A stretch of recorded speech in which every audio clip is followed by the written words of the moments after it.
இன்றைக்கு அநேகர் குடும்பத்தில் சமாதானம் குறைவுபடுகின்றது. ஏனென்றால் அநேக நம் வரன் பார்க்கிறோம். நம்மளுடைய பிள்ளைகள் எதிர்காலம் நன்றாக இருக்கணும் என்று அநேக வரன்களை நாம் பார்த்து கொண்டிருக்கின்றோம். ஆனால் சில வரன்கள் நம்ம வீட்டுக்கு வருகின்றது. மாப்பிள்ளை இப்படி படித்திருக்கிறார், MBA படிச்சிருக்கிறார், டாக்டரேட் படிச்சிருக்கிறார்கள் என்று சொல்லுகிறார்கள். பின்பு வீட்டுக்கு மெதுவாக வருகிறார்கள். அவர்கள் ஆடம்பரமாக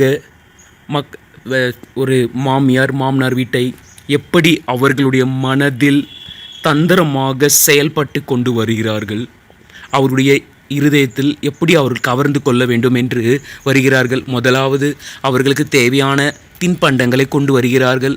பின்பு அவர்களுக்கு பிடித்த அனைத்து காரியங்களையும் வாங்கி கொண்டு வருகிறார்கள். பின்பு பெண்ணிடத்தில் எப்படி நாம் ஒரு பாம்பை போல அவளிடத்தில் பேசி அவளை மயக்கி, அவளுடைய சிந்தையில் எல்லாவற்றையும் மயக்கி அவளை பிரெயின் வாஷ் பண்ணி அவளை அந்த ஆணிடம் அப்படியாக வருகிறார்கள். இப்படிப்பட்ட ஆண்கள் அநேகர் உண்டு.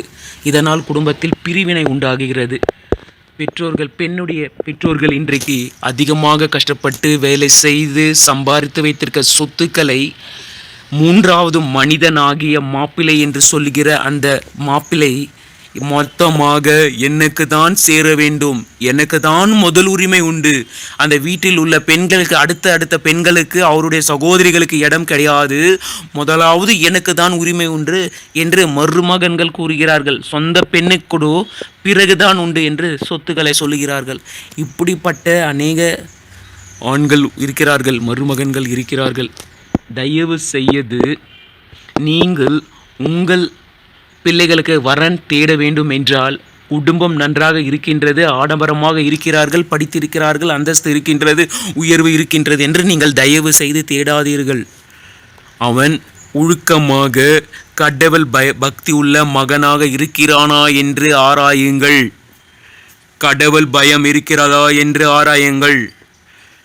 நம்முடைய பெண்ணை சந்தோஷமாக பார்த்துப்பானா என்று ஆராயுங்கள். இப்படிப்பட்ட மகனை நீங்கள் தேடுங்கள். பணத்துக்காக சொத்துக்காக வருகின்ற மகனை உங்கள் கால் அணிகளை எடுத்து அடித்து துரத்துங்கள். இது உண்மை கதை, இது பொய் கதை அல்ல.